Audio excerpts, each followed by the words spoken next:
எதை செஞ்சாலும் எல்லாம் நன்மைக்கே அப்படின்னு செஞ்சால் போதும், அது நன்மையாகவே முடிஞ்சிடும். சில பேர் நினைப்பாங்க, இதனால் நன்மை விளையுமா, இதனால் விளையாமல் போயிட்டா என்ன பண்ணுறது அப்படின்னு பல விதமாக யோசித்து செஞ்சாங்கன்னா அது நிச்சயமாக அது வந்து எதிர்மறையில் தான் போய் முடியும்.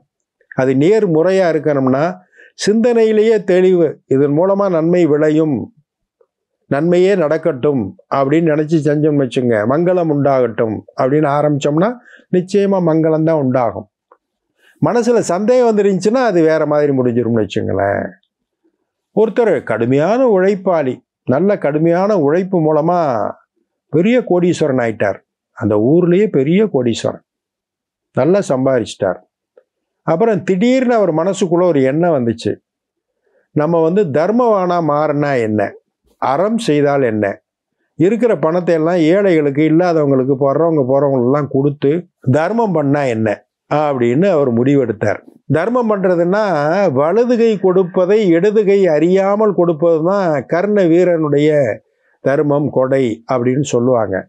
இந்த கையில் கொடுக்கறது இந்த கையில் தெரியாமல் கொடுக்கறது அப்படின்னா என்ன அர்த்தம், யாருக்கும் தெரியாமல் அடுத்தவங்களுக்கு உதவணும். முடிவு எடுத்துட்டு என்ன பண்ணார், யாருக்கும் தெரியாமல் கொடுக்கறதுனா யாரையாவது வீட்டுக்கு வர சொல்லி கொடுத்தோம்னா அவர் வீட்டுக்கு வர்றதுக்கு முன்னாடி அவர் என்னை கூப்பிட்டுருக்காருன்னு சொல்லி எல்லாருக்கும் பரப்பிடுவாங்க. அடையாளம் தெரியாதவர் கொடுக்கணும், அடையாளம் தெரியாமல் கொடுக்கணும்னா இருட்டு நேரம் தான் சரியானது அப்படின்னு முடிவு பண்ணி முத நாள், வாரத்துக்கு ஒரு நாள் தர்மம் அப்படி பண்ணுறதை முடிவு பண்ணி முத நாள் என்ன பண்ணார், ஒரு கட்டாக ஒரு நல்ல கட்டு, நிறைய கட்டு பணத்தை எடுத்துக்கிட்டு நடுராத்திரி 11 மணிக்கு அப்படியே போய்கிட்டு இருக்கார். இருட்டில், இருட்டில் எதிர்த்தாப்புல ஒருத்தன் வந்தான். அவங்கிட்ட பையில் இந்த பணத்தை போட்டுவிட்டு அப்படியே பைக் எடுத்துக்கிட்டு ஒரு காணாமல் போயிட்டார். மறுநாள் காலையில் ஒரு வாட்டுக்கு நடந்து போகிறாரு, கடை வீதியில் பேசிக்கிறாங்க, நேற்று நடந்தது ஒன்று தெரியுமா, இந்த ரோட்டில் தான் ராத்திரியில் 11 மணிக்கு திருட வந்தவனுக்கு எவனோ ஒருத்தன் கட்டாக பணத்தை பையில் திணிச்சு விட்டு போயிருக்கான், இந்த கொடுமை எங்கேயாவது உண்டா அப்படின்னு ஊர் மக்கள் பேசிக்கிட்டாங்க. அடாடாடாடா, தர்மம் பண்ணணும் வந்தால் திருடங்கிட்டியா பணத்தை கொடுத்தோம், நம்ம தர்மம் பயன் விளைவிக்காமல் போயிருச்சே, ஐயையோ இப்படி பண்ணியிருக்கக்கூடாது வருத்தப்பட்டார். அடுத்த வாரம் கொஞ்சம் தெளிவாக இருப்போம் அப்படின்னு அடுத்த வாரம் அதே மாதிரி கட்டாக பணத்தை எடுத்துக்கிட்டு இதே மாதிரி ராத்திரியில் நடந்து போயிட்டு இருக்கும்போது ஒரு பொண்ணு ஒன்று தனியாக வந்துக்கிட்டு இருந்திருக்கு. சரி இது கையில் கொடுத்துருவோம்னு சொல்லி அதே மாதிரி கட்டாக பணத்தை அது கையில் திணிச்சு விட்டு இவர் காணாமல் போயிட்டார். மறுநாள் கடை வீதி பக்கம் அவர் போய்கிட்டு இருக்கும்போது கடை வீதியில் பேசிக்கிறாங்க, அடா நேற்று நடந்த கொடுமை தெரியாதா உனக்கு, ராத்திரியில் 11 மணிக்கு ஒரு விபச்சார பொண்ணு அவன் நடந்து போய்கிட்டு இருந்திருக்கா, அவ கையில் வந்து கட்டாக பணத்தை ஒருத்தன் கொடுத்துட்டு போயிருக்கான், திணிச்சிட்டு போயிருக்கான், இது எவ்வளோ கொடுமை அப்படின்னு அவங்க சொல்லியிருக்காங்க.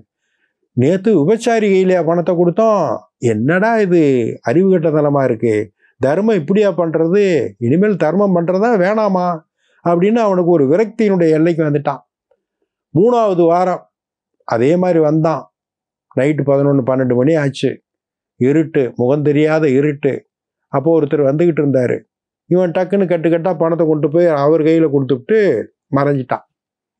மறுநாளும் கடை வீதியில் பேசிக்கிட்டாங்க, நேற்று நடந்த கொடுமை தெரியுமா, இந்த ஊர்லேயே பெரிய பணக்காரன் ஒருத்தன், அவன் கார் ரிப்பேர் ஆயிடுச்சுன்னு நடந்து வந்துக்கிட்டு இருந்திருக்கான், அவன் கையில் கட்டாக பணத்தை கொடுத்துட்டு போயிருக்கானியா, யார் இவன் இப்படி வந்து ராத்திரியில் இப்படி கேணத்தனமாக நடந்துக்கிறது அப்படின்னு ஊரில் திட்டினாங்களாம்.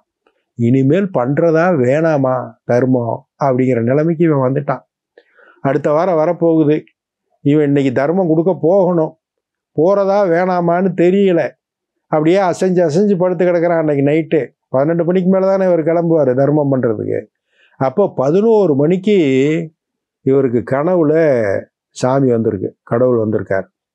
கடவுள் வந்தோடனே கும்பிட்டு, நல்ல வேளை நீங்கள் வந்தீங்க, இந்த 3 வாரமும் இப்படி மிஸ்ஃபயர் ஆயிடுச்சு, தப்பான ஆளுகிட்ட மனக்கட்டை கொடுத்துட்டேன், இன்றைக்கி நான் போகவா பேசாமல் இருக்கவா அப்படின்னு அவன் கேட்டிருக்கான். அப்போ அந்த கடவுள் சொன்னாராம், மகனே 3 பேரும் திருந்திட்டாங்க. யார்கிட்ட கொடுத்தேன், ஒரு திருடங்கிட்ட பணக்கட்டை கொடுத்தேன், அவன் அன்னைக்கூட திருடுறத நிறுத்திட்டான், நல்லவன் ஆயிட்டான். 2வது என்ன பண்ண, ஒரு விபச்சார பொண்ணுக்கிட்ட பணம் கொடுத்தேன், அந்த தொழிலையே அவன் அன்னையிலேருந்து மாற்றிக்கிட்டான்.